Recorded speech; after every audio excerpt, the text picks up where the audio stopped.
நாம எவ்வளவு பொருள் வச்சிருக்கோமோ, அந்த பொருள வச்சு நம்ம அவ்வளவு வசதியானவங்கன்னு நெனைக்கிறோம். நாமளும் அப்படிதான் நெனைக்கிறோம். மத்தவங்களும் அப்படிதான் நெனைக்கிறோம். பட் ஆனா அந்த பொருளால நமக்கு யூஸ் இருந்தா பரவாயில்லைங்க. அப்படி யூஸ் இல்லன்னா, கண்டிப்பா நமக்கு அது பிரச்சனை தான். ஒரு எக்ஸாம்பிளா சொல்றேன். நம்ம வீட்டுக்கு ஒரு ஒரு சோபா வாங்குறோம். அந்த சோபாவால நமக்கு வந்து, ஐயோ! வாங்குனா உடைஞ்சிரும். ஐயோ! கிழிஞ்சிரும். அதனால நமக்கு அத நம்ம எப்படி பராமரிக்க போறோம்? அப்படின்னு நம்ம நெனைச்சுட்டு இருந்தோம்னா, கண்டிப்பா அந்த பொருள் வந்து நமக்கு யூஸ் இல்லாது. ஓகே. அத நம்மளால அடாப்ட் பண்ண முடியும். அத வச்சிருந்தா நமக்கு யூஸ்ன்னு நெனைச்சோம்னா, கண்டிப்பா அந்த பொருள் வந்து நமக்கு யூஸ் ஆன பொருள்.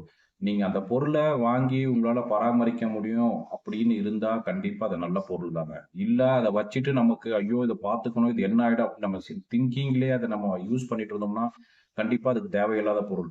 நான் என்ன சொல்ல வரேன்னா, அது ஒரு மனுஷனா இருந்தாலும் சரி, ஒரு பொருளா இருந்தாலும் சரி, அந்த பொருள் நம்மளால அட்ஜஸ்ட் பண்ணிக்க முடியும். அந்த மனுஷன நம்மளால அட்ஜஸ்ட் பண்ணிக்க முடியும். அவங்களும் நம்மளால அட்ஜஸ்ட் பண்ணிக்கிட்டு பண்ண முடியும் அப்படின்னு நெனைச்சோம்னா, அந்த பொருள் நமக்கான பொருள். நம்மளால அத அ யூஸ் பண்ண முடியும். நமக்கு எந்த பிரச்சனையும் கிடையாது அப்படின்ற மாரி தான். பட் ஒரு வேள நமக்கு அந்த பொருளால எந்த யூஸும் இல்லன்னா, கண்டிப்பா அதனால பிரச்சனை தான் வரும். கண்டிப்பா தேவையில்லாத எந்த ஒரு விஷயத்தையும், எந்த ஒரு பொருளையும், எந்த ஒரு மனிதர்களையும் தேவையில்லாம யூஸ் பண்ணாதீங்க. அத நீங்க யூஸ் பண்ணீங்கன்னா, கண்டிப்பா பிரச்சனைல தான் போய் முடியும். கண்டிப்பா அத அவாய்ட் பண்றது ரொம்ப நல்லது.